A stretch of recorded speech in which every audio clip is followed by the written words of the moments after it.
done, but I promise to work harder than what you ever found was good enough. I will remember this one.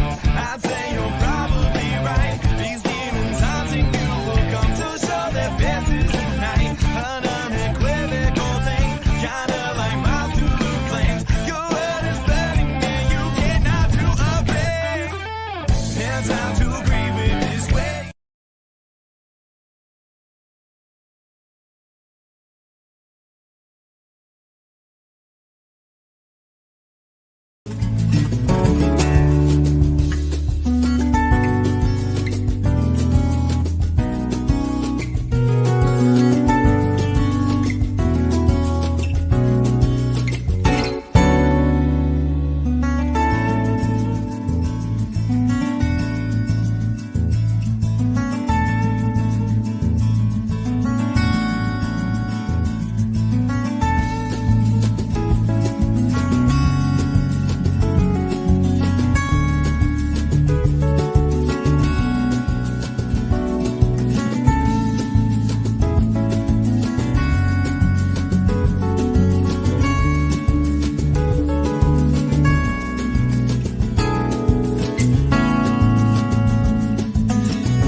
I started a project called Autism to Be Project. Quadb.com, we are Malaysia's largest student community app. In facing all the obstacles in life. If you want to change career paths, which is something that I did. You shouldn't care what people think about it. What's most important is what you think about your look.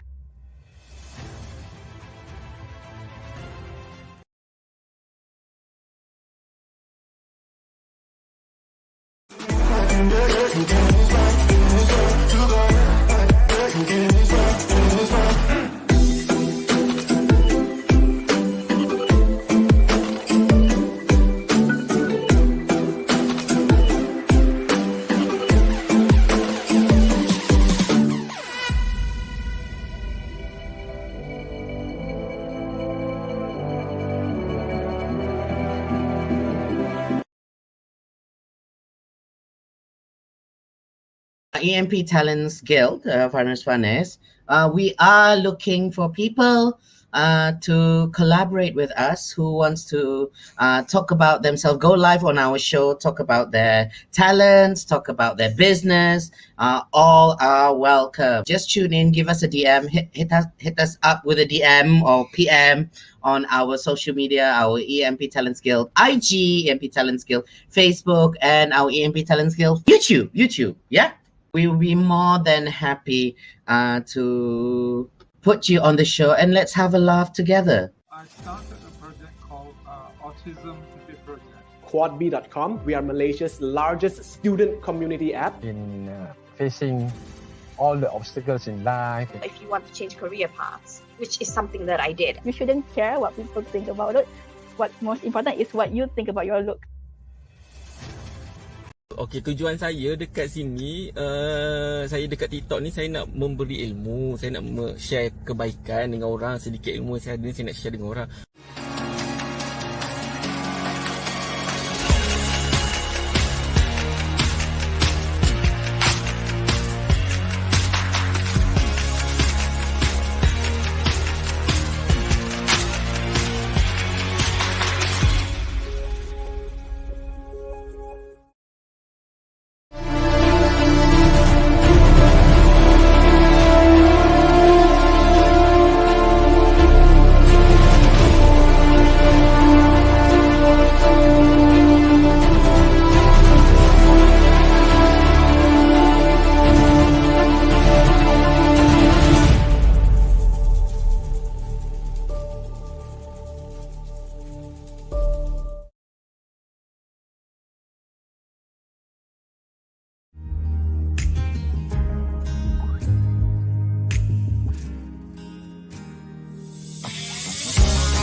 I found a perfect spot to have the perfect view. I stood in front of this hotel called the Oberoi and I had a perfect view of the Burj Khalifa fireworks.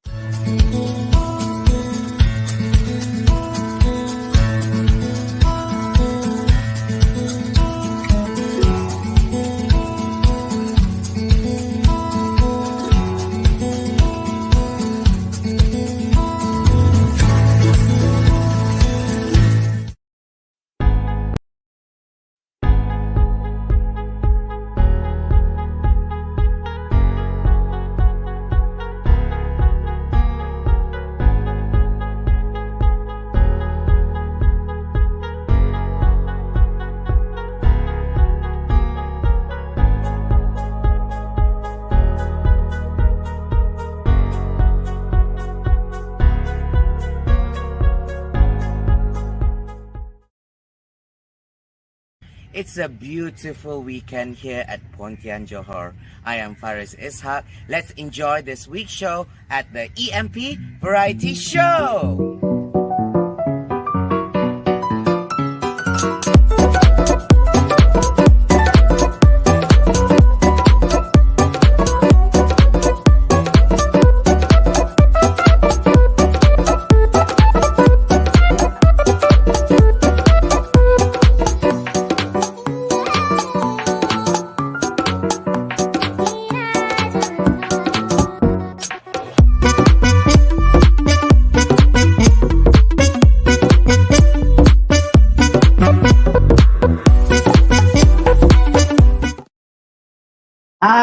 welcome everyone. Happy Friday, 12th of March. And of course, this week has been eventful week as well. So I hope you guys will enjoy this episode of the this episode of the EMP Variety Show. Don't forget to like, subscribe, share to all your friends and family so we can enjoy this episode. And it's a very educational episode today, and I hope that it will create awareness to many of our community in Malaysia as well as outside Malaysia. And as you can see below, like, share, follow our Facebook, YouTube at EMP Talent Guild. Now let's go on with the show on my first subject for this week.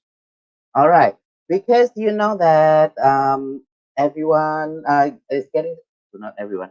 Well, the news and our Ministry of Health has been updating on our vaccine, and many of our frontliners are already receiving vaccine. And from what last I heard, over 4 million of our citizens has actually registered to the MySejahtera app for the vaccine. So I want to big congratulations to our frontliners and Malaysia for actually volunteering and actually taking the initiative to register for the vaccine.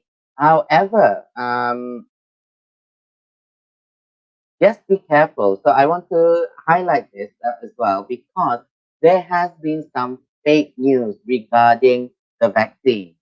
In the verge of recovering, because a lot of the states are in RMPO, recovering movement control order, or PKPP, and Malaysians are waiting their turn for the vaccine because there is a little bit of wait to get the vaccine because it needs to be systemized and everything.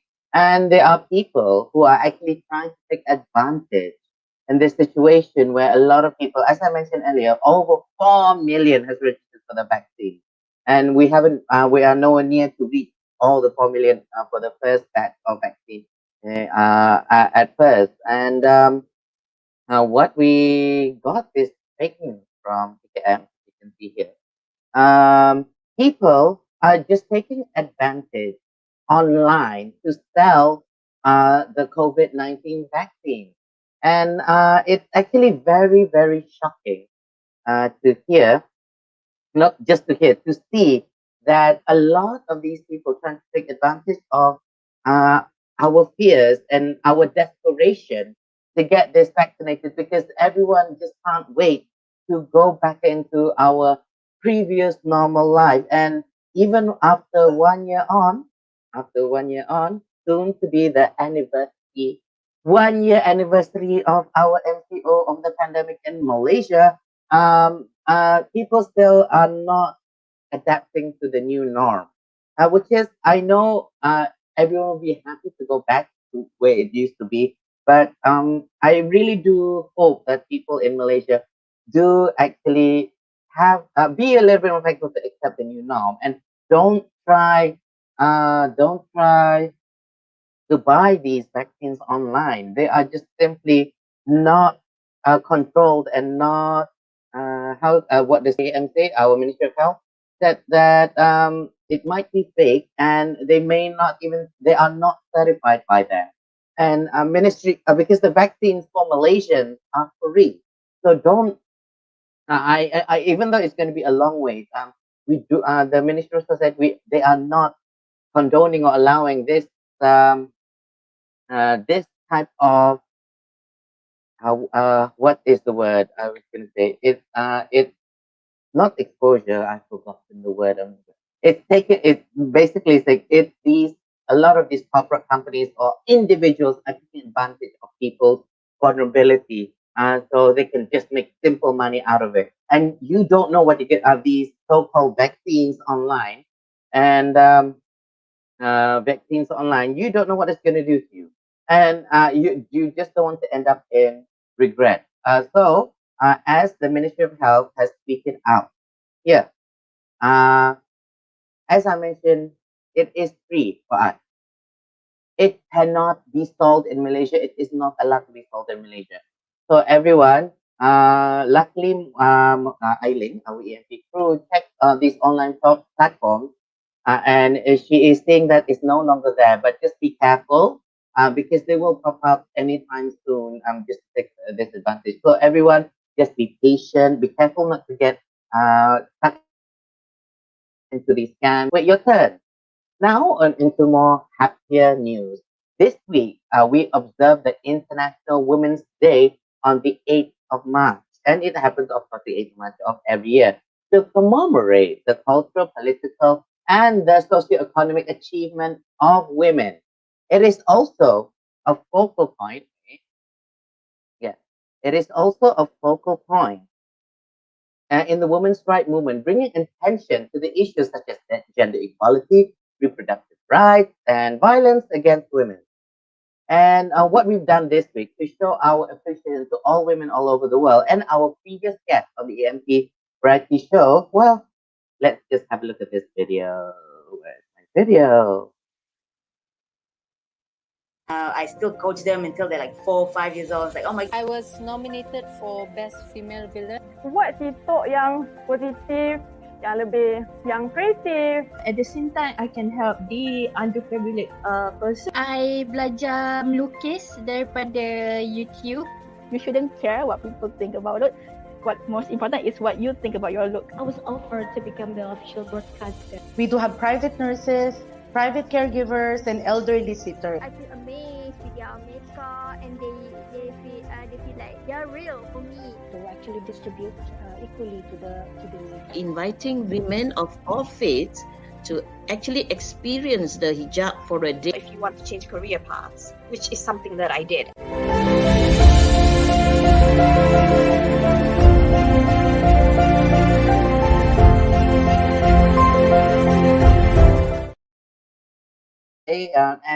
We do our part. We support every woman.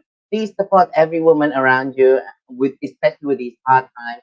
Let's support each other through thick and thin. Now going back down on the emotion meter. Sadly, even though with the happy occasion of the Happy International Women's Day, on the same day we're celebrating this greatest event.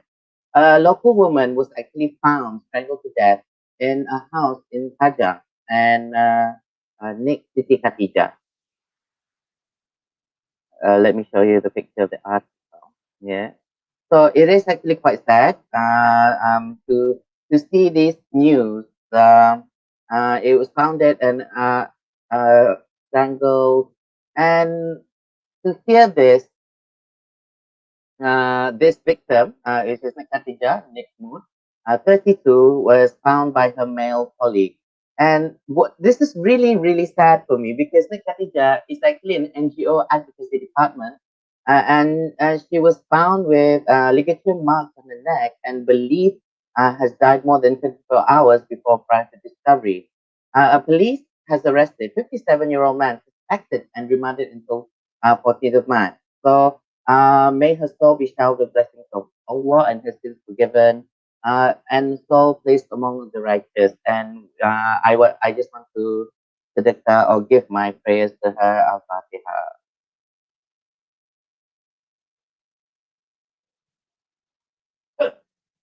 And now moving on to the next news. This news is also very close to my heart because it's the anniversary, the memorial of MH370.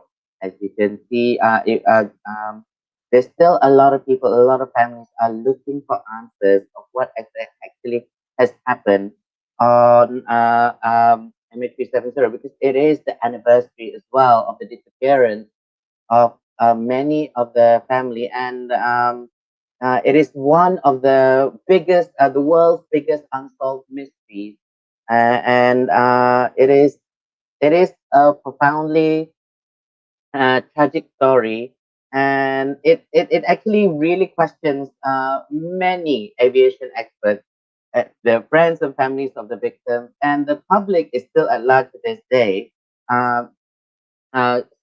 hoping that one day it will be found, and one of the world's biggest mystery will be solved, which is MH370.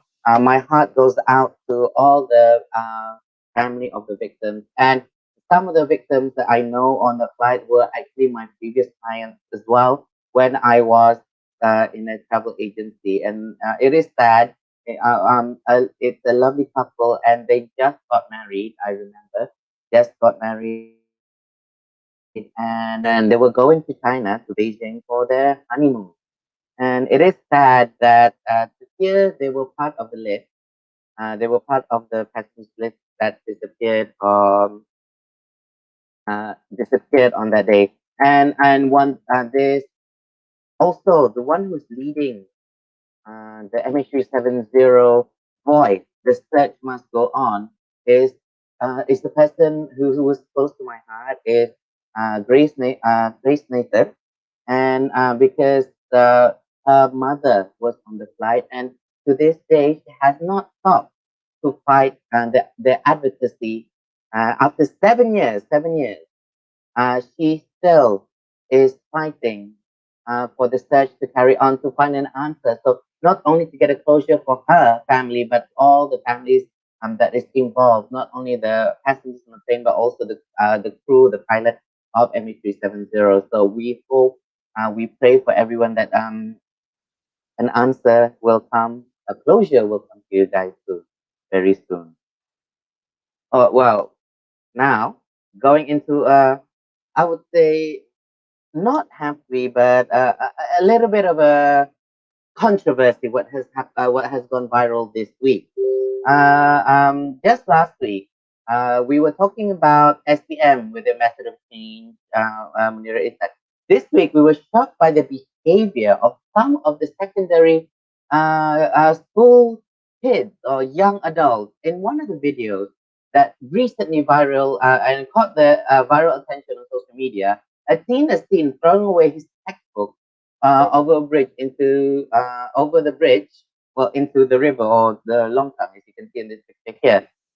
Maybe it is a sign of relief of the examination is over, but many people are very shocked and very offended because a book is a sign of education, and we should actually be appreciating this education. And also, there are many uh, pictures, images of the children having the F word written on the back of the shirt. So they were going F Cikgu or through the teachers on the back of the shirt, and it is very upsetting because seeing this type of generation, I'm not appreciating the teachers that educated them. And I know some of these actions do lack wisdom, but not to be fair, they have gone through a lot, as everyone has gone through a lot in the year 2020. However, we as adults who has lived longer, on this earth than them, as opposed to be judging them, we should be able to do something or to help them to be able to help them express themselves there, so they don't need to go into the extreme. Why what I feel, in my personal opinion, these people, these kids are expressing themselves because they don't have a proper outlet to express their emotions of what they've gone through. But if we all have empathy and try to understand, rather than just judge and punish, and I believe in a lot of the things, this is going to be a lot of the theme that is going through this episode. A lot of people judge as opposed to educate and try to understand where they are coming from, why are they are reacting this way. Yeah. Now, ending on a lighter note. So I want to say very good news. A lot of states in Malaysia have gone into RMCO, as I mentioned earlier, and domestic tourism has opened to the RMCO state. So, and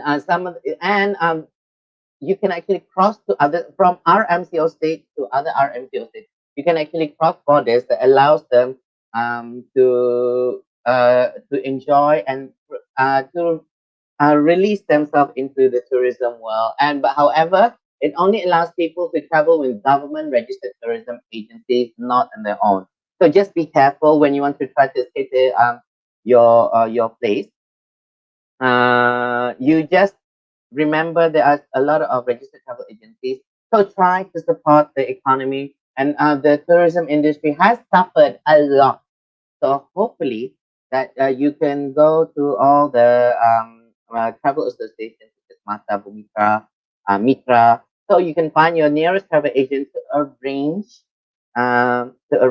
your travel, or this is a big or, you can actually ask advice from our preferred boutique travel counselor, which is Munira Ishak, as she is a travel counselor on the EMP Variety Show. So meanwhile, while you're trying to plan where you want to go on holiday, drop us a line. Please like and share and follow and enjoy some of these commercial in between. Where am I? I can't find my commercial. Okay. Bye.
And welcome back to the EMP Variety Show. And what you just seen over there was our product from EMP Shopping Network. It is a antiviral, antibacterial air purifier with UV light.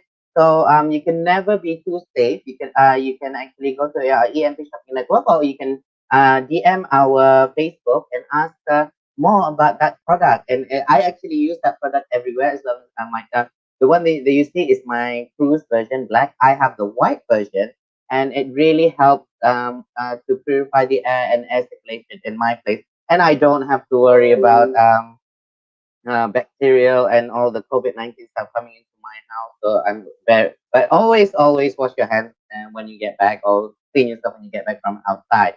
Now, without further ado, in Malaysia, well, a bit controversial, in Malaysia, HIV and AIDS and STDs, sexual transmitted diseases, if you don't know what STD is still considered one of the biggest taboo subjects because it deals with sex and drugs. And these topics are very difficult to talk about in public, and they don't really talk about with your friends and family as well in Malaysia.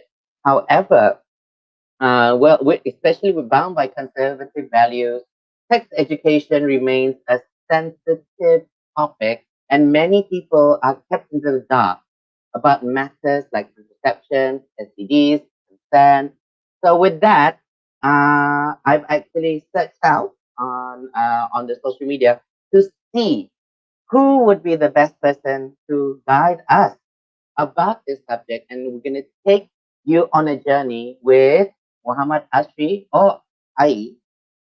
So I'm going to show his little promo again before I introduce him into the platform. So excuse me. And here he Okey, is. tujuan saya dekat sini, saya dekat TikTok ni saya nak memberi ilmu, saya nak share kebaikan dengan orang, sedikit ilmu saya ada ni saya nak share dengan orang.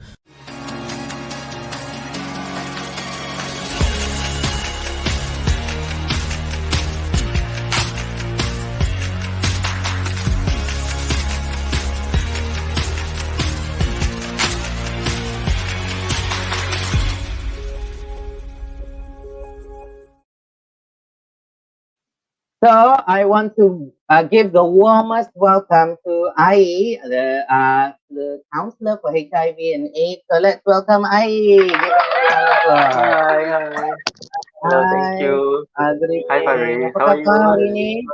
Good. Alhamdulillah, saya baik. Okay, super alhamdulillah. So before we go on, I just want to introduce everyone and introduce to you one of our regular guests, which she is the private boutique travel counselor. She is our method of change in EMP Variety Show. Let's have a look at a little promo from Munira And I found a Ishak. perfect spot to have the perfect view. I stood in front of this hotel called the Oberoi and I had a perfect view of the Burj Khalifa fireworks.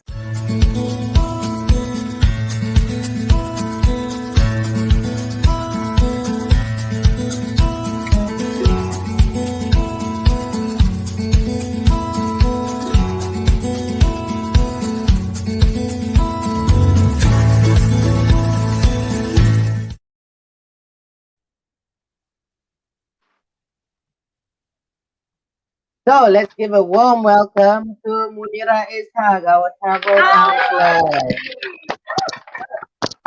Hello, hi Faris. Hello, Ayi.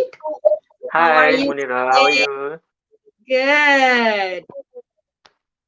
Well, So, that's are you good. still hearing echo? I think we were going a little bit crazy before we went on about the Yeah, echo. Yeah, I still hear the echo. I Oh my actually could God, hear the Muhamad. echo now. And I think not only echo, all three of us are experiencing lagging. So all the audience, please bear with us. So before we go on, before we start talking about our individual subject, I want to ask a question to both of you. Since both of you were educated in Malaysia, betul tak? Memang sekolah dalam Malaysia kan? Yeah. Especially SPM. SPM. Well, I did SPM, but Yeah. continue. Okay. Yes, because as you saw earlier on the news, the children were expressing themselves in an extreme way and an offensive way to the community. Okay, so either of you can start. So the question is, how did you express yourself when you finished your SPM? Who wanna go Who first? wants? You're welcome to go first, Ayi, if you have, because I'm still trying to think how long ago that was. You know what? Okay. I realized 20 years ago. Because I did my SPM 2001. Now everybody can calculate my age. Okay. Maybe since Yeah. Ai is younger, so let's hear Ai. Are you sure I'm younger? Maybe. Hopefully Yeah, I did not. my SPM in 2008, if I'm not mistaken. You So are definitely younger, way younger. way young. Okay. Still a long time ago. There is nothing special event to express my feeling during finish my SPM, but yeah, nothing. But I ate a lot after SPM. That's all. So your expression for your finishing SPM was just to eat. Yes. Yelah. The food is the best medicine in the world. I'm telling you. Okay, so now let's go to Munira. 20 years ago, she said she was doing her when her SPM. 20 years ago. It was 20 years ago. It was the same year of, the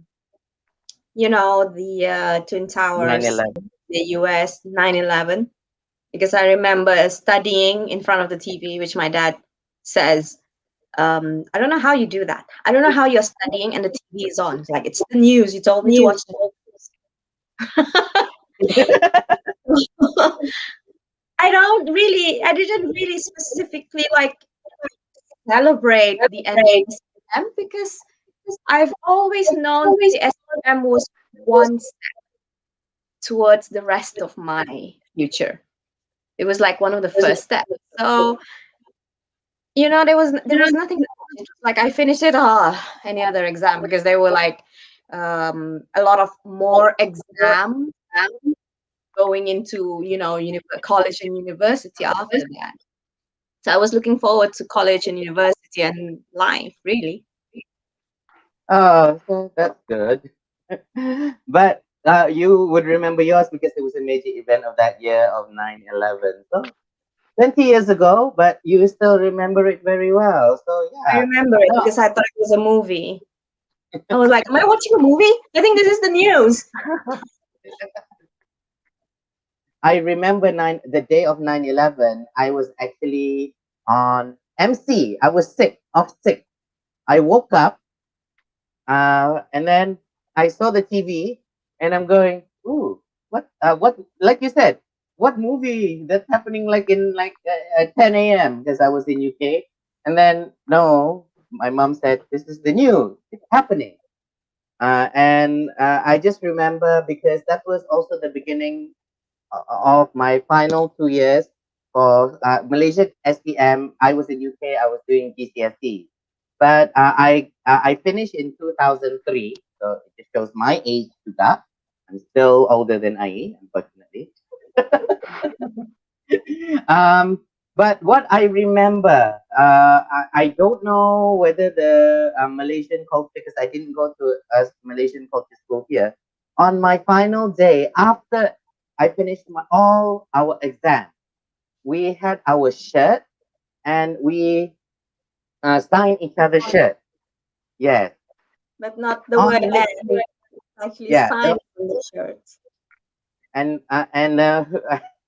and finishing pula, and giving little messages. And to this day, I have kept that shirt. I keep it framed. It's because every time I want to go back to zero and to see what, because it just reminds me that anything is possible with all the messages on my shirt and from the people that I did not realize who stayed silent, who was observing because I was bullied in school, and yet I was not one of those victims who stayed quiet. I fought for the people, for the victims. I fought against the bullies, and it was just amazed that on my shirt people are saying that Faris, you are admirable. You always knew how to stand up for yourself. You will have a bright future. You will lead into a great future. So it's just seeing that shirt again. Every time I feel down and depressed, it helps me to see that the opportunity is endless.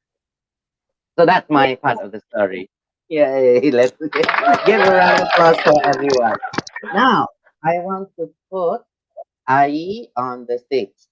Ai, I discovered you on TikTok, and I found your TikTok very educational because because I'm one of those on my FYP. FYP, you will see a lot of artwork because I appreciate art. I will see a lot of educational, motivational, and funnily enough, yours popped up in my FYP. FYP for you page. Good. Yeah, FYP. So for now, pula, you actually have 19, is it 19? 19,000 followers on TikTok. So if people are curious what the TikTok is about, I'm just gonna show you one TikTok from your TikTok. Let me see it.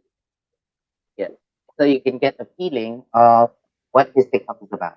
Apa yang korang kena buat kalau korang syak diri korang tu dijangkiti HIV? Dua line means positif. Jadi apa yang korang kena buat next? Okay, sama ada korang nak repeat sendiri, nak tengok kesahihannya tu, ataupun korang nak terus pergi klinik pun tak ada masalah. Okay, tapi macam mana pun korang tetap kena pergi klinik. Walaupun korang dah repeat sendiri pun korang kena pergi klinik. Jangan sesekali tidak berlaku jujur kepada doktor ataupun siapa-siapa yang merawat korang dekat klinik ataupun hospital.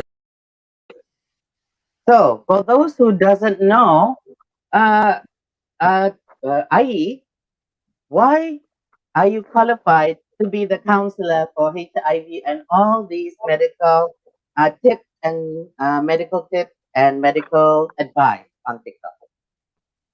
Okay, Kenapa awak layak? Okay, sebenarnya dalam kita, KKM ni, okay, kita ada untuk, I presume you say counsellor for HIV/AIDS, am I right? Yes. Okay, so syarat dia adalah kita ni mesti ke paramedic. Paramedic means either MA or staff nurse. So you have to work with the government at least for 4 to 5 years, if I'm not mistaken, and then you can apply for any bidang yang you suka. Contohnya macam saya go for counselling HIV/AIDS, and ada banyak lagi bidang lain, ICU, orthopedic, diabetes, and all, nephrology untuk dialisis kan. So kita akan pergi kursus sama ada 6 hingga 1 tahun, 6 bulan hingga 1 tahun, then baru kita akan qualified untuk practice apa yang kita belajar lah, and then kita akan go details into our bidang. So now you're going to specific to your bidang or your specific department. Just to simplify, senang for our audience over there, IA is a Ministry of Health staff. He is actually from orang cakap this is from the horse's mouth, bukannya orang cakap bukannya orang tepi jalan saja-saja bagi advice because dia go to Dr. Google.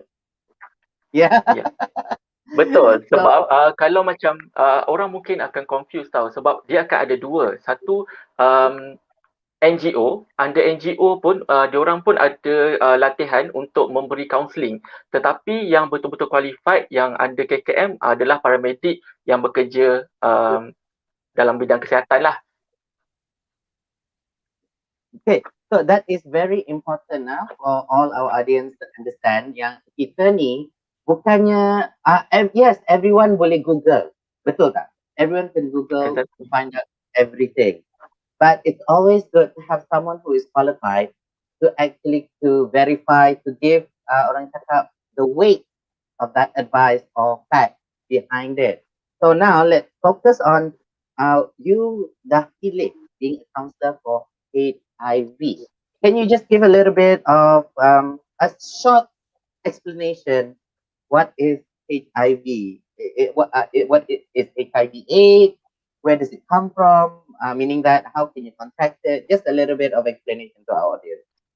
Okay, HIV adalah human immunodeficiency virus. Human immunodeficiency virus is HIV is a virus. HIV tu is a virus, and AIDS is acquired immunodeficiency syndrome. That means HIV can lead to AIDS. Does everybody? If I ask, does everybody has AIDS? Is having HIV? What would be your answer? No. Okay, so as I said earlier, HIV is leading to AIDS. So everybody with AIDS is definitely have HIV, but not everybody have HIV is going to AIDS stage. Because untuk senang faham macam ni lah, AIDS tu adalah peringkat terakhir untuk HIV. Okay, so macam mana kita nak dapat jangkitan? Bukanlah kita nak, tapi macam mana kita ni boleh terjangkit dengan HIV ni? There is only 4 ways. Hanya 4 cara sahaja yang boleh menjangkitkan HIV. Yang pertama adalah melalui sexual intercourse with orang yang dah dijangkit HIV. Dan yang kedua adalah melalui perkongsian jarum suntikan dengan orang yang ada HIV. And then yang ketiga melalui blood transfusion ataupun transplant dengan darah yang dah dicemari HIV. And yang keempat adalah melalui ibu kepada anak. That means kalau seorang ibu tu dia pregnant, ibu tu adalah positif HIV, so dia tak dapatkan rawatan, dia tak makan ubat apa semua, so boleh dapat kepada baby. Tapi kalau dia undergo rawatan, dia makan ubat, dia disiplin, dia adherence dengan ubat-ubat dia, baby tu sangat low risk untuk dapat jangkitan HIV daripada ibu dia. So it depends on the mother. Mother's practice to reduce the chances of the baby getting HIV. Sorry, come again? Sorry. So you mentioned that daripada ibu ke anak kalau ibu dia practice very good healthy eating habits, immunity high and everything. Medication, It reduces the chance for the child to get inherit. the Yes, as long inherit. as the mother makan ubat tu, adherence dengan ubat tu, and kita akan monitor dia punya viral load dia. Kalau dalam rawatan untuk HIV ni, hard treatment tu, kita akan monitor dua benda. Yang pertama viral load dan yang kedua CD4. Okay, viral load tu akan tengoklah berapa jumlah virus dalam badan dia, and then CD4 tu is antibody. So kalau dua-dua bacaan ni cantik, that means anak dalam kandungan tu susah untuk dapat jangkitan daripada ibu yang mengandungkannya tadi. I have some of the commenters about mothers because which is actually I've seen also one of the FAQ questions. If you see the comment here, kalau breastfeed baby jangkit tak? Because you mentioned Yes. it's only 4 ways. Ya. Tapi dalam ini dalam topik PMTCT pula. Dalam yang 4 tadi tu dia adalah general jangkitan untuk orang lain. Tak semua orang dapat jangkitan daripada breastfeeding, betul tak? Hanya ibu kepada anak sahaja. Jadi dalam konteks ibu kepada anak iaitu mother to child transmission, salah satu yang paling senang selain daripada pregnancy, labor dan juga satu lagi adalah breastfeeding. Breastfeeding sangat high risk untuk menjangkitkan menjangkitkan baby dengan HIV. So untuk ibu kita tak bagi mereka ni breastfeed. Okay. Yeah. So it means basically exchange of human internal fluid, that is blood, that is breast milk, that is sexual the semen and all. Semen and all that, because these are human bodily fluid.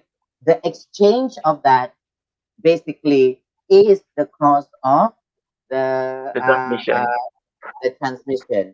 Okay, even for a question for myself, because I volunteer a lot on first aid, being a first responder. Being a first responder. And as you know, in terms of emergency, I am not a paramedic, so I do not always have full equipment in my car.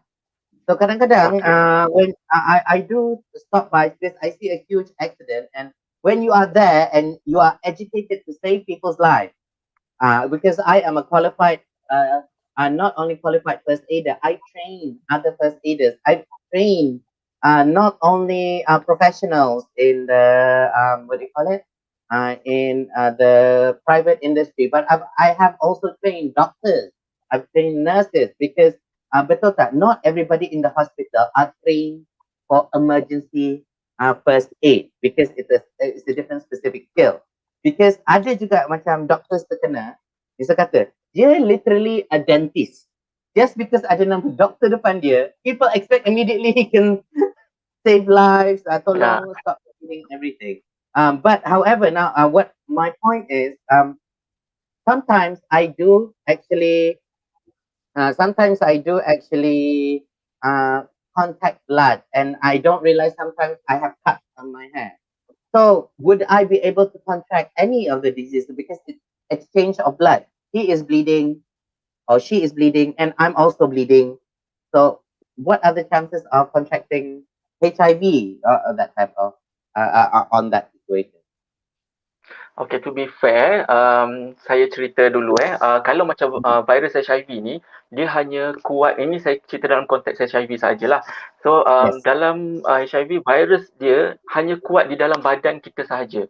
Di dalam badan kita dengan suhu badan kita, dia memang boleh make copies, and then dia sangat powerful, dia boleh menyamar menjadi antibody kita. Okay, tapi bila dia keluar je daripada badan kita, dia jadi sangat lemah. That means if I have HIV, so if I cut my finger, darah yang keluar itu, kalau ada HIV dalam darah tu, that within a few seconds dia akan mati. Okay, that's the fact.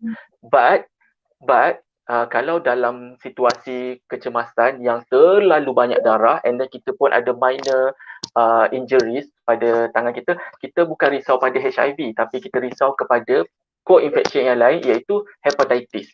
Hepatitis dia lebih senang untuk infected macam tu. Kalau HIV tu saya rasa agak kurang lah dia punya percentage, tapi kalau hepatitis very high. So at least you must keep one box of gloves in your car before you save dalam kemalangan ke apa. Yes, but that's the risk also lah as being a first responder. Kadang-kadang when you don't want the person to lose consciousness, to die, whatever. So sometimes it's your own volition, your own choice to do that. But it's good to know, to understand that HIV is probably the lowest concern to be infected. But other diseases like hepatitis, but hepatitis is also part of the STDs, kan juga? Yes, yes. Okay, Ayi is frozen. Okay, he's back. So I wanted to just, I was frozen. I think it was you. I don't know. I think Ayi was just fine for me. But I wanted to add something. What Faris mentioned, or what Ayi mentioned, that to keep a box of gloves in the car if you want to start responding. I feel it's the same situation with you trying to save somebody who's drowning. If you are not a strong swimmer, you shouldn't try to save, because that means we are risking 2 lives now. So if you were a first responder, if you don't use the PPE trying to save somebody else, but then you are jeopardizing yourself, isn't it also part of the SOP, the procedure? I mean, Faris, you would probably know better because you are trained at it. So, you know, it's probably one of those things where the first responders or paramedics, first thing to do is to save yourself, and then you can save others, right? yeah. Well, in my classes, normally, the first rule is normally, it's very weird. We always say you must be selfish, because the first person to save, the most important in any emergency situation, is yourself. Yeah. Exactly. Kalau nak tanya di sini, tiga-tiga, or the three of us, who's flown on an aeroplane? Dalam Who's kapal what? terbang. Flown on an Pernah? Ayi pernah? Yes. Naik kapal terbang? Pernah. So, do you listen to the stewardess when they do the safety briefing? Yeah. Yeah, I think so. yeah. So, Because usually I just keep on my phone and all. Put yourself first and then save others. They always go put yourself first, then put and then only help others. But now we're going on this about helping yourself. Okay, now going for helping yourself. Okay, now I've discovered I have HIV. This is an example. So in Malaysia, what can I do? Because honestly, I know that it's not really very well known to the community, or bukannya KKM is not doing their work. It's because the community itself wants to ignore this topic, HIV, STD. Sebab berzina is like, oh my goodness, tak boleh. Yeah. It's worse than eating babi. I don't know, something like that lah. Worse than murder. So I like what Faris said earlier in this live. Try to understand rather than judge. So saya sukalah ayat tu, saya suka quotes tu, and maybe saya akan buat next video dekat TikTok ke. So boleh saya pinjam Okay, dia macam ni, dalam Malaysia ni memang benda tu sangat orang being so skeptical. Orang akan macam bila dengar je HIV, orang akan macam macam tu, orang akan macam-macam stigma, zina, dadah, apa semua tu kan. Betul pun, tapi sampai bila kita nak keep kita punya mindset macam tu? Betul tak? Okay, saya bagi satu contoh yang lain Selain daripada HIV, apa penyakit yang kita boleh persalahkan that individual? Well, what I know of STD, okay. You've got the most all general. the stigma. I don't know. When it's stigma, maybe syphilis atau bukan? Okay, kita tak payah tengok yang susah-susah. Kita tengok yang paling senang. Contohnya diabetes. Contohnya kencing manis. Yes, ataupun, betul. Oh my goodness. Kan? Betul tak? Sebab kalau kencing manis, orang yang dapat daripada kecil daripada tu kita tak boleh nak salahkan dia lah kan, tapi contoh orang yang dapat kencing let's say masa umur dia 25 tahun ataupun 40 tahun, betul tak? So kenapa agaknya dia boleh dapat kencing manis? Dia tak amalkan gaya hidup yang sihat, dia tak amalkan pemakanan yang sihat, betul tak? Jadi kita boleh salahkan dia orang juga. So same goes to HIV. Kenapa kita nak salahkan that person? Kenapa kita tak fokus kepada treatment? Kenapa kita tak fokus kepada memberi support kepada dia? Betul tak? Jadi untuk menjawab soalan Faris tadi, dalam Malaysia ni kita akan rawat dia sama je macam penyakit-penyakit yang lain. Cumanya HIV ni dia ada their own program yang kita, sebab benda tu PNC kan, walaupun saya kata boleh relate dengan penyakit lain, tapi it is PNC, private and confidential, so that kita tak nak orang lain tahu, kita tak nak orang luar tahu. So kita just fokus kepada treatment and ada orang-orang tertentu yang in charge untuk treatment tu. And then saya boleh cakap kita semakin tahun ke tahun ni kita punya rawatan tu makin bagus, makin ditambah baik, and macam bilangan ID counsellor macam saya pun dah ramai dekat seluruh Malaysia ada. So kalau orang-orang yang ada HIV ni, dia orang dah tak perlu takut dah untuk datang ke klinik, untuk dapatkan rawatan, untuk bertanya sekalipun, no problem. Kita ada counsellor dekat seluruh Malaysia. So kita akan jaga mereka ni, kita akan rawat mereka ni sama macam pesakit-pesakit dengan penyakit yang lain. I think one of the people who what do you call it? One of the people who what concern is macam you say is the privacy, because I know dalam Ministry of Health Malaysia we do have a private confidential doctor-patient confidentiality.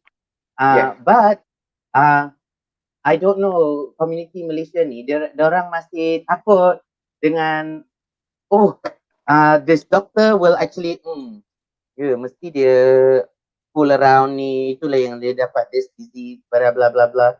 But sometimes, okay, because I see why I said that. I see this one comment from Leila. It's not fair to judge people with HIV because sometimes it comes from the parents, or they could be a victim of rape and mangsa robot. And so how can you convince the people out there that you are there to help them, not to bukannya nak hina dorang? Okay, so saya boleh share lah untuk menjawab soalan ini. Saya boleh share ada salah satu program di Klinik Kesihatan Kementerian Kesihatan Malaysia lah. Kita ada satu program yang kita panggil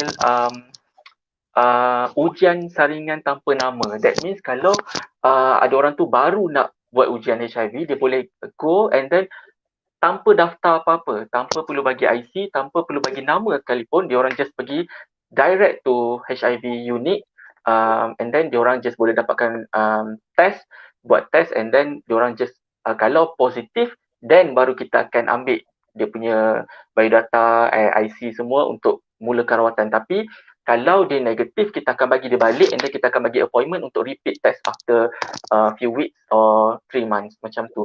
And then untuk yakinkan orang dekat luar sana, itulah salah satu inisiatif saya sendiri. Bukannya siapa, maknanya ini bukannya requirement daripada saya punya speciality dalam ID counsellor ke apa ke untuk buat awareness dekat social media. No, it is my own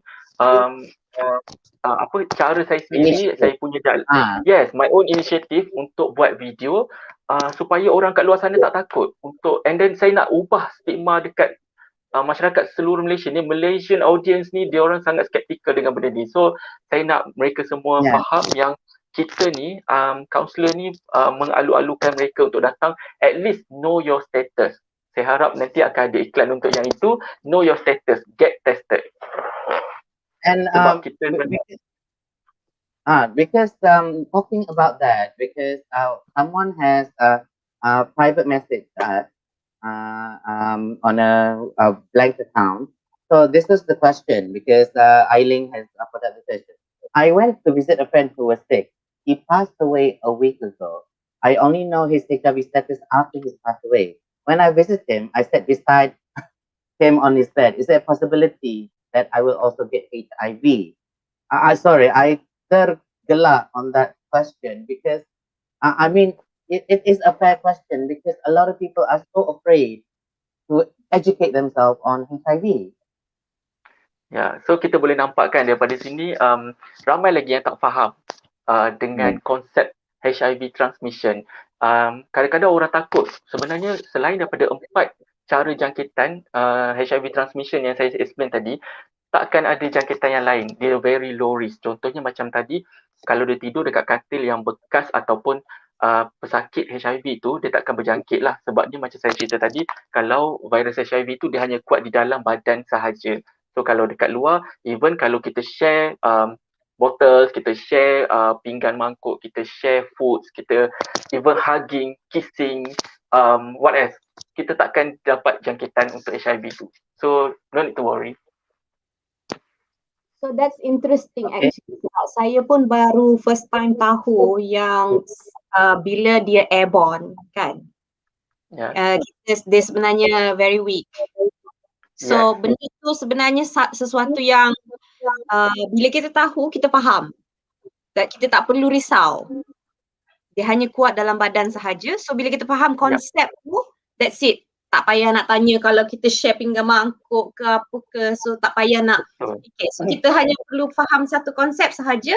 Benda tu bila dia kat luar, dia tak kuat. So Exactly. education.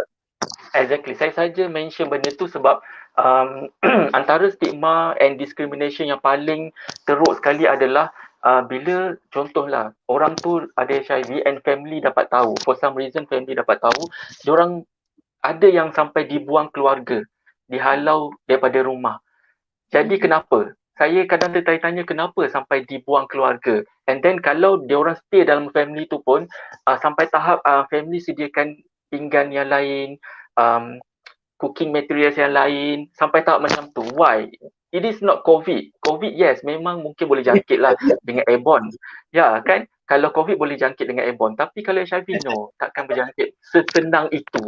Jadi, jangan takut and kita fokus untuk encourage dia untuk teruskan adherence dengan rawatan.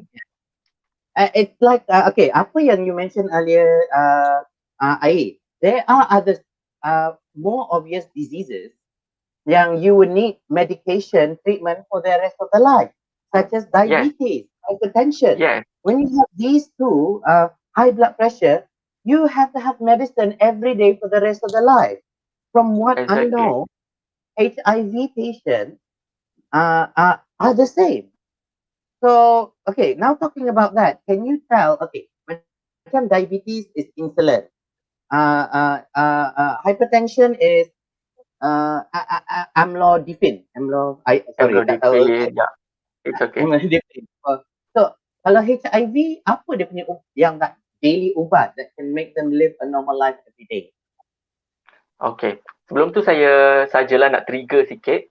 Tahu tak yang sebenarnya ada kajian yang mengatakan salah satu ataupun dua combination of two medication daripada HIV treatment ni digunakan untuk merawat COVID. Sewaktu mula-mula COVID keluar dulu. Okay, saya biar dekat hang dekat situ. Saya jawab soalan Faris. Dalam rawatan HAART, HAART is highly active antiretroviral therapy. So dalam HAART ni dia ada banyak ubat-ubat. Dia ada 6 ke 5 kumpulan ubat. Jadi untuk merawat orang HIV ni kita perlukan satu combination daripada 3 jenis ubat. Jadi dia orang kena makan ubat ni seumur hidup. Daripada mula dia get infected, kita dah train dia, kita ada pill training. Jadi kita kena make sure yang dia akan makan seumur hidup untuk get a better quality of life, untuk live longer. Sama je macam penyakit-penyakit yang lain macam kencing manis, darah tinggi. Dia orang kena makan ubat sama je seumur hidup. So saya nak tanya lagi, kenapa kita nak kena being skeptical and then kita nak kena discriminate dia orang ni sebab dia orang kena makan ubat apa semua. As long as dia makan ubat, dia adherence dengan ubat dia, lagilah low chances untuk dia transmit the virus to others, even dia punya partner. Sebab dalam HIV ni, kalau boleh saya tambah sikit, dalam HIV ni, rawatan HAART ni kita ada satu term yang kita panggil U equal to U.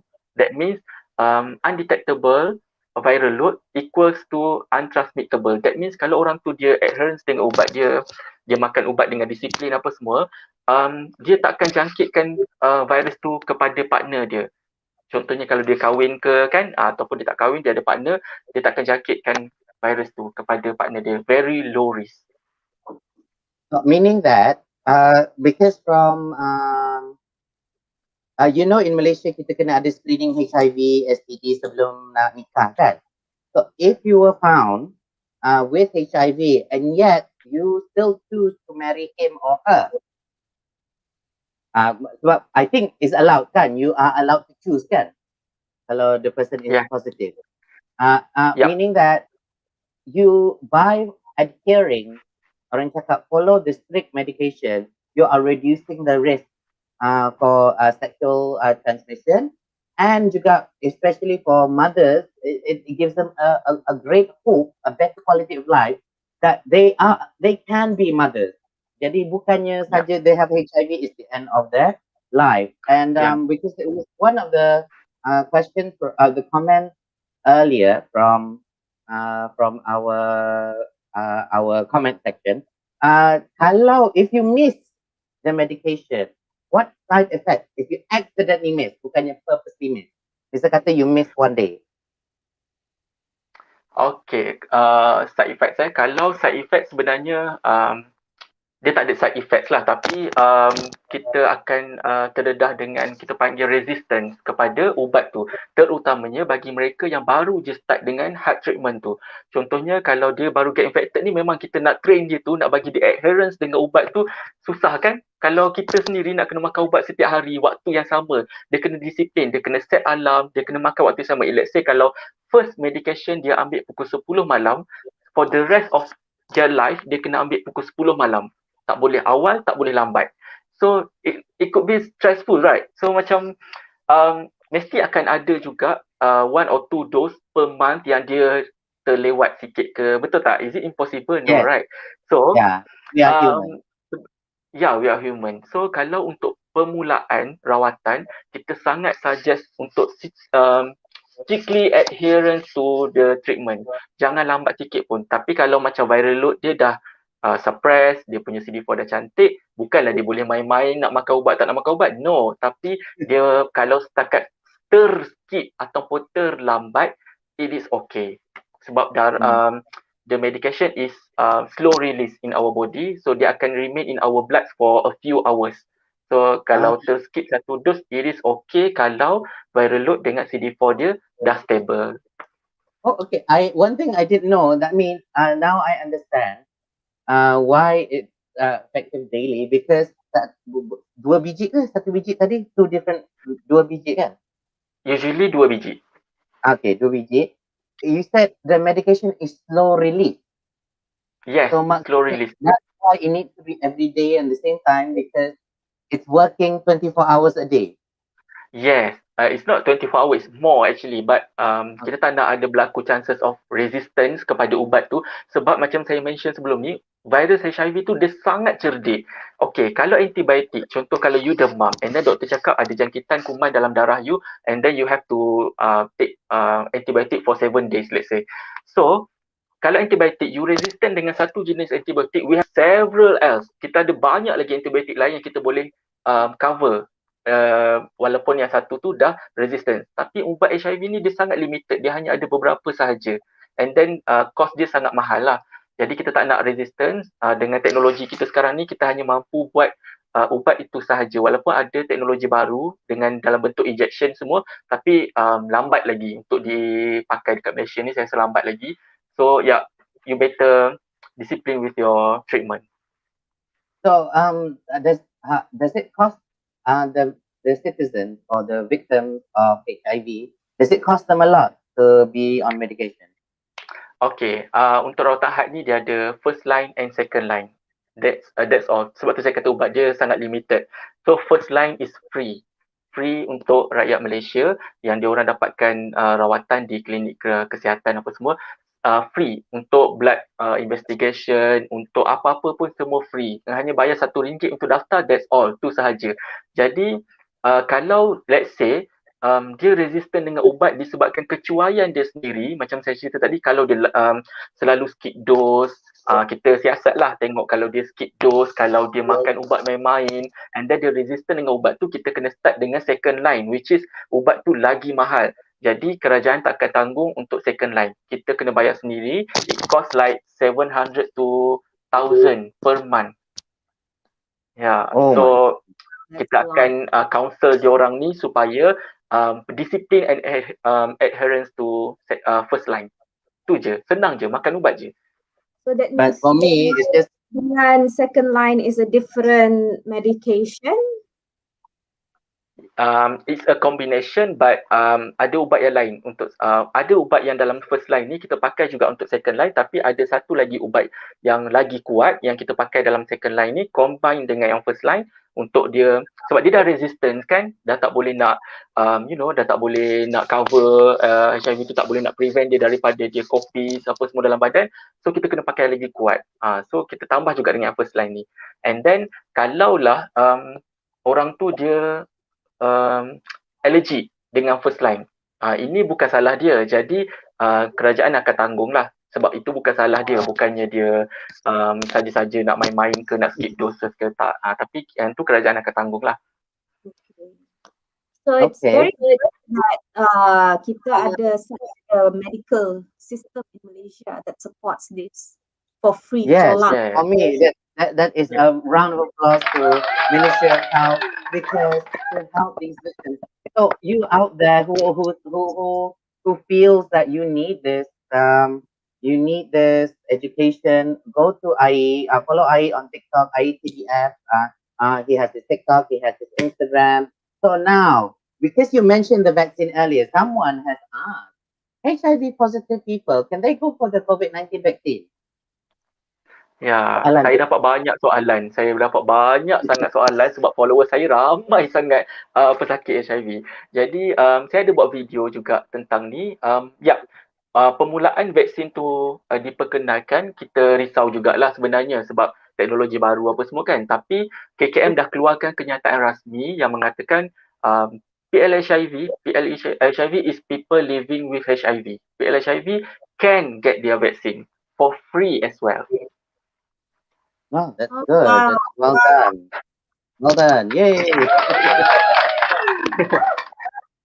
So, people with HIV, or people who think they may have HIV or suspect their friends, family are into the category of HIV or STD, are supposed to try to judge them, try to encourage them and help them, support them to go to people like you, supaya they feel more comfortable. So, without further ado, so go get tested. Know your status. Kalau nak to get tested to the nearest klinik kesihatan, our clinic, how much did you say it's going to cost us? RM1 only. RM1 only. RM1 for the registration. That's all. So this counseling session is also completely free and anonymous. Yes, exactly. It's just between you and the counsellor or the doctor. That's all. So is there like you can choose the counsellor, macam dia boleh nak jumpai terus ke, ataupun any counsellor will be assigned? Okay, unfortunately, I am working in medical ward. I'm not working in KK. So that's why saya cuba buat TikTok. Saya ambil inisiatif saya untuk encourage orang untuk get tested, sebab dekat KK dia ada counsellor dia sendiri. Dia ada counsellor masing-masing dekat setiap KK. Jadi kalaulah anda semua yang menonton ni nak dapatkan counselling session apa semua, bagi tahu, boleh PM saya dekat TikTok ke Instagram ataupun Facebook. Nanti saya akan tanyalah area mana, and then saya akan tengok counsellor mana yang bertugas dekat situ. Saya akan cuba contact dia orang to make it easier for you guys. Yeah, so thank you very much. Yeah. Tak, saya ada satu. I have one question, just a quick one. Because, I'm reading your title, Counsellor for HIV, AIDS and STDs, which is not only HIV and AIDS and STDs as well. As we know in our society, this STD is something that has a very hard and stigma surrounding it, kena buang family apa semua, sedangkan kita suffering. Betul, maybe sometimes it's because of carelessness. Tapi what advice can you give to the person yang affected either by HIV/AIDS or STD, that kalau dia dah kena and then dia dah kena buang family, or advice you want to give to the family and people close to them? Macam mana kita nak keluar daripada stigma ni? Macam mana kita nak jadi lagi supportive? Sebab I think lebih penting yang kita stop daripada dia terus spreading kan. Betul. So okay, ada satu prevention punya program yang saya boleh teka tak kat sini je. Ada satu je alat yang boleh prevent semua tu. HIV, AIDS dan juga STD. Agak-agak apa? Can Faris guess? Celibacy. Satu je, benda yang paling senang. Tapi susah nak prevent benda tu kan. Celibacy, tak buat langsung. No, it's benda yang paling murah and then paling senang adalah kondom. That's all. Get your condom today. Also stigma. I wanted to say that. Sebab dalam negara-negara yang Western world, this is very important. So, tapi dekat region ni, kita benda tu pun jadi stigma kan. It's like, it means that kalau we have that, it means that we condone it. Macam tu. So, I think, I personally believe that that should be the answer. You know? Sebab kan, saya share sebab apa tahu, saya surprisingly baru-baru ni 2 hari lepas ke macam tu ada orang, saya tak ingat PM saya ke ataupun dia komen dekat live saya, rupa-rupanya ada orang ingat kondom tu hanya untuk prevent pregnancy only. Oh, wow. So I was surprised sebab I rasa macam okay, that means yes, ada orang lain lagi yang tak tahu sebenarnya kondom tu boleh prevent HIV AIDS dan juga STD. Well, just to share during my sekolah lah kan, masa kat sekolah, my project for biology was contraception, and it's not just to prevent pregnancy as well. So kita ada lah dia punya effect to prevent STD as well. So benda ni kalau sekolah boleh open enough untuk educate, I think it will do wonders. Yes, but I want to interrupt both of you over there. This is it's a very hard thing to do in Malaysia. I was doing journalism for Channel News Asia on perbuangan bayi, teenage pregnancies, and sex outside of marriage. You'll be surprised. I go into forums, I go into group, WeChat group, WhatsApp group, anonymous. Yeah, my accounts are anonymous because I have to protect myself, because if anyone is reported, I also can go to jail. But you'll be surprised because there are a lot of NGOs that has to be hidden from the public to protect pregnant young girls. Because if they are discovered under the eyes of the law, they have to be arrested and put into prison. Sebab sex outside of marriage. And there is a law like for females, which is so sad, the pregnancy, you can't run from it. For females, it's inside their body. Untuk lelaki, senang, mudah je nak larikan diri, because they have nothing stuck to them. But you'll be surprised in the children's community, ways to avoid to have, they know these diseases exist. Tapi cara nak avoid pregnancy, nak avoid STD. You know, one of the things that there was given, it was a nice article written in PDF. Cara-cara nak mengelakkan mengandung dan dapat penyakit kelamin. Kelamin dalam bahasa Melayu. Ya, kelamin. Lepas kita lepas berzina, kena cuci kat bawah guna Clorox.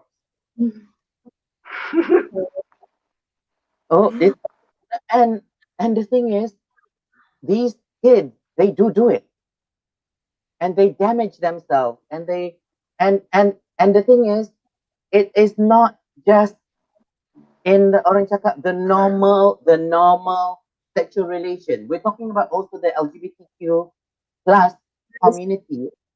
You have to add the disclaimer that this is not the right way to do it. Yeah, okay, sorry. This is definitely the wrong way to do it. Bukannya, Doesn't work. please do not put Clorox down in your private parts. This is not how to get rid of STDs. This is not how to get rid of pregnancy. Yeah, sorry. That is a good point, Munira. But when I was doing research under the, because I went into this community, I went to the LGBTQ plus community. Can you imagine? Okay, you have to correct these people, in the LGBTQ plus. Dear, okay, I have to be crude for it's already 10 plus, so I don't think kids, if even kids rewatching this part, please close your ears and eyes. Kalau apa, tak apa, tak pakai kondom. It's okay not to wear condoms. It's both in LGBTQ and normal, so-called normal sexual relation. Janji jangan, I'm trying not to sound rude. As long as you don't excrement inside, don't climax inside, you are okay. You are safe from pregnancy. You are safe from STD, whether it's from the front or from the back. You are safe from all of this as long as you don't go inside, which is wrong. If they understand male biology, there are things that is called pre-cum, which also contains the STDs to both whatever type of sexual relationship you have. So there was another thing that I mentioned earlier in your TikTok video is to selalu jujur. Jangan tak jujur dengan you punya the nurse, the counselor, and the physician. So I think this is also a very good, very important point, kan? Maybe you want to add more on that. Sorry to interrupt. Video tu sebenarnya saya buat selepas saya dapat satu soalan daripada follower saya, dia PM tepi. Dia cakap dia ada simptom. Okay, yang saya boleh assume kalau dia describe simptom tu, saya suspect dia boleh dapat STD. Kalau tak, kenapa dia boleh PM saya, betul tak? Tapi bila saya tanya dia pergi klinik for like several times, tapi doktor just diagnose dia as gastritis, benda-benda yang pelik tau, lain dengan apa yang saya assume. Tapi saya tanya dia, ada bagi tahu tak dekat doktor simptom dia ada sakit yang bengkak dekat bawah tu, dekat private part. So dia cakap dia tak bagi tahu. Saya tanya kenapa, dia cakap dia malu. So that's why I come up with the videos. Jangan, you kena jujur dengan siapa-siapa yang treat you, sebab kita akan misdiagnose kalau you tak beritahu benda yang sebenar. That's all. Sebab ubat kan lain, and then diagnosis lain. So takut kita tersalah bagi ubat. Well, it's easy to say STDs, there are clear symptoms kan kalau STD. Yes. But what about HIV? Because HIV doesn't have macam, if you have crabs, you have gatal down there. If you have syphilis, you have on your skin. If you have herpes, it's on your lips. Sorry. Good question. Sebab kalau betul, kalau herpes, syphilis, kita tahu ada keluar sikit yang pelik-pelik a few days after you have sexual intercourse.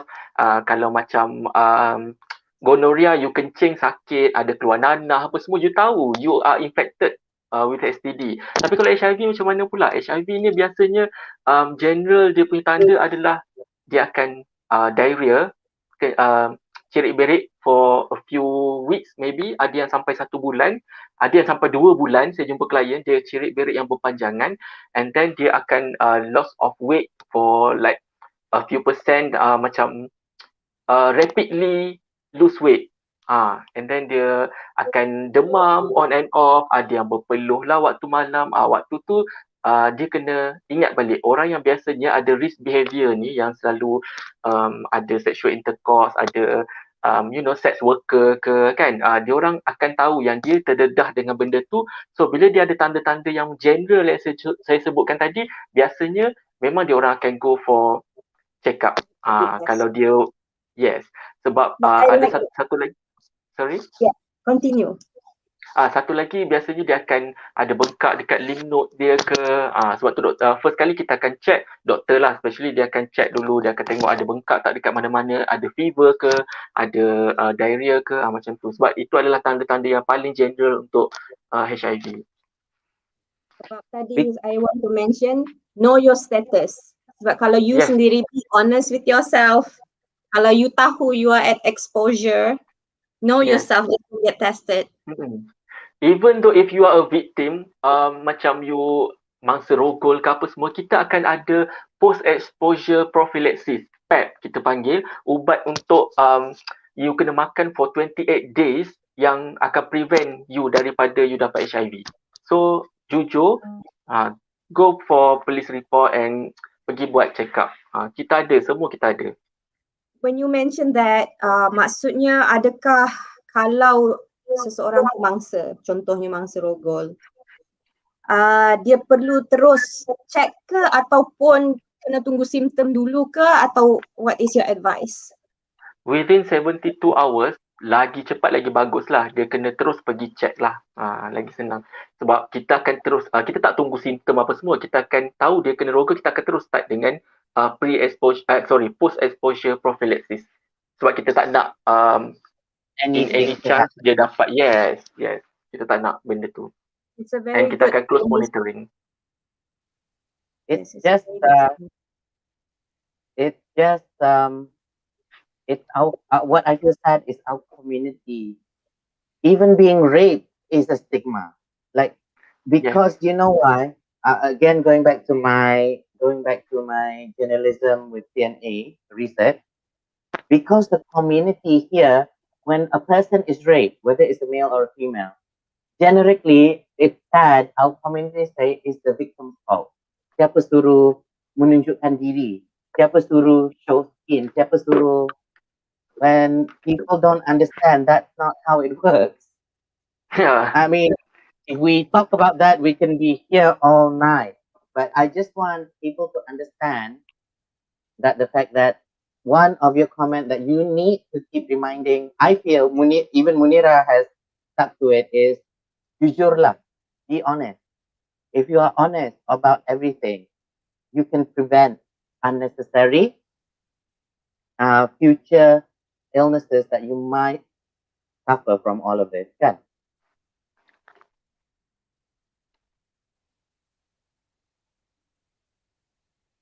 Yes, that's true. I think there is like a lag, or orang kata malaikat lalu. Yeah, we have that silent moment. It's been a very heavy topic. Yes. It's important, it's heavy, but it's important to educate. And I really, Yes, it's a reality that's happening today. Yes. So, because sometimes we take it for granted. We take for granted, like for example, me and Faris, we were educated possibly in the UK. So we probably know a little bit more, but we take for granted our society, but maybe some of them do not know because of our Malaysian culture. Yeah. Well, we hope. Well, I hope personally that your social media will explode. That your education will reach to our whole of our population in Malaysia. That people should just know your status anyway. Yes, And I it's not really something hope. I to really be embarrassed. And I hope that for those who are out there who are sexually active, be mindful. Yes, it is fun. Yes, it is. It does feel good. But be mindful of what you might be spreading, not what you might be catching. Be responsible and accountable. Yes. Responsible and accountable. And I hope with people like IE can actually spread that responsibility and that message out there. So where is IE's follow? IE punya apa? Sekejap. Go and follow saya punya it's TikTok, Facebook, Instagram, semua saya pakai nama yang sama, IETDF. And can you guess what is TDF stand for? I'm not gonna say what I. Not to do something. No, no. I'm sorry, audience. Okay, it's actually a short form for one of the medication for HIV. Yeah. Oh wow, Go that's really. Go Google, and you'll find it interesting. Yeah. But always ask his to reconfirm with him on his social media because Mr. Dr. Google is not always right. Yeah, sometimes sebab okay, honestly kita orang ni pun dekat dalam medical line pun kami pun ada Google tau. Sometimes benda tu yang paling cepat kan you boleh dapat, tapi kami Google ni kami tahu dekat mana source yang you boleh percaya, and then yang mana you boleh ambil, yang mana updated apa semua, yang mana outdated kita boleh filter, kita boleh sort. Tapi kalau public dia just ambil je, so then dia orang akan jadi Dr. Google. Google to verify. Sebab I have children who are under 10. I ajar dia main Google, tapi I always teach them, do not just believe the first source you get. Google to verify. When you Google something only from one source, you make sure that you check 2 other sources so that you can verify the information that you have. So that's how I teach the children to Google. Yeah. Well, that's very good advice for motherhood. So well done. Make sure you do that. It's not just to your kids, but to the general audience out there. So now, because I hate to cut this conversation short. This has been a lovely discussion, but there are people who have things to do, and I do have a few work that I need to do as well. But it's been enjoyable. Before we go, we want to go one last round. Your final message for our audience out there. So first, I will go to Ai. Okay. Yang pertama sekali, terima kasih sebab menonton, dan please share this video later. Is it recorded?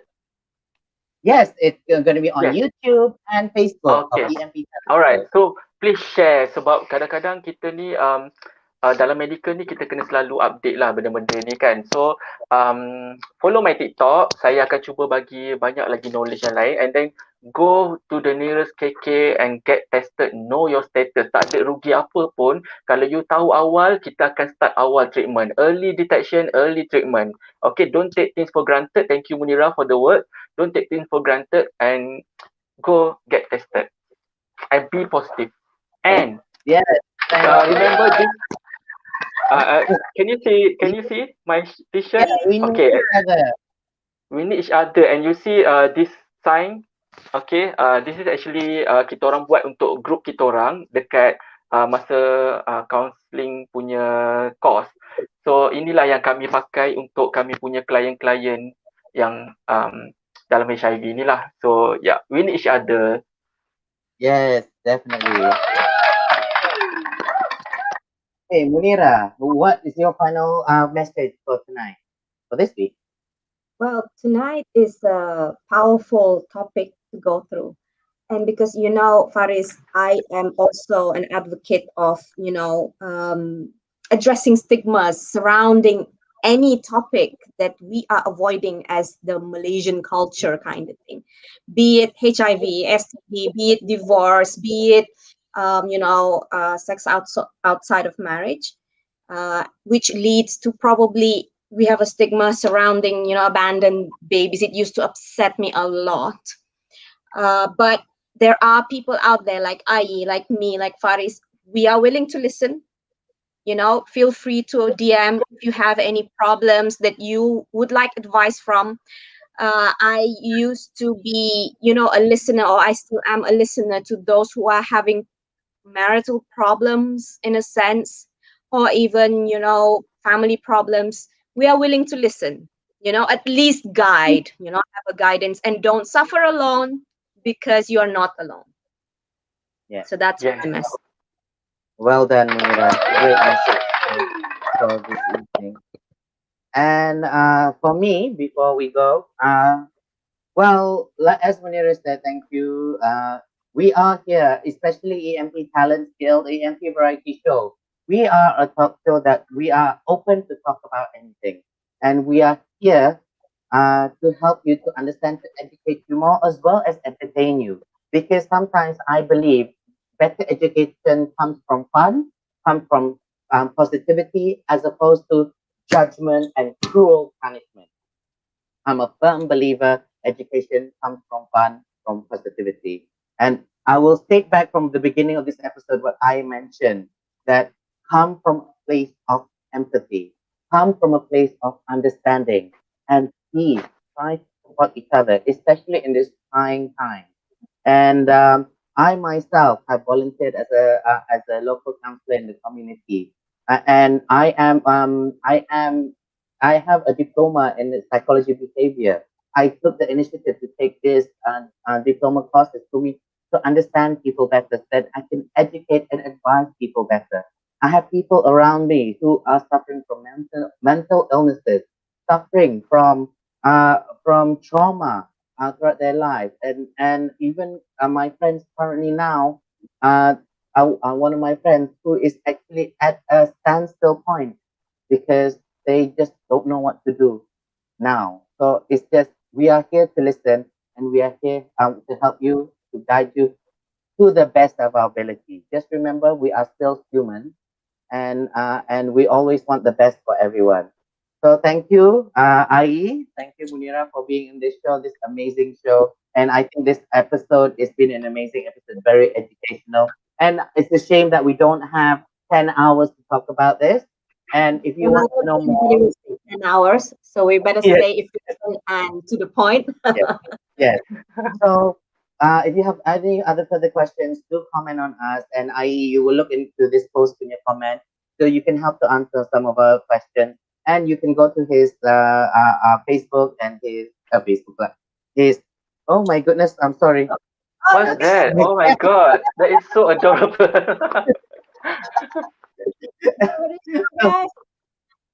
Yes. So follow his TikTok, follow his IG, and follow Munira's IG. Follow she doesn't have TikTok. Sorry, IG as well. Maybe one day. You should have one. You should have one, and follow me. Yes. And let's be open, and let's help each other out. So for this night, so we say goodbye to everyone and have a good weekend. So goodbye, and yes, follow. Right. So without further ado, I want to say goodbye and good night. And Bye. bye. I still coach them until they're like 4 or 5 years old. It's like, oh my. I was nominated for Best Female Villain. Buat TikTok yang positif, yang kreatif. At the same time, I can help the underprivileged person. I belajar melukis daripada YouTube. You shouldn't care what people think about it. What's most important is what you think about your look. I was offered to become the official broadcaster. We do have private nurses, private caregivers, and elderly sitters. I feel amazed with their makeup, and they feel like they're real for me. To actually distribute equally to the Inviting women of all faiths to actually experience the hijab for a day. If you want to change career paths, which is something that I did.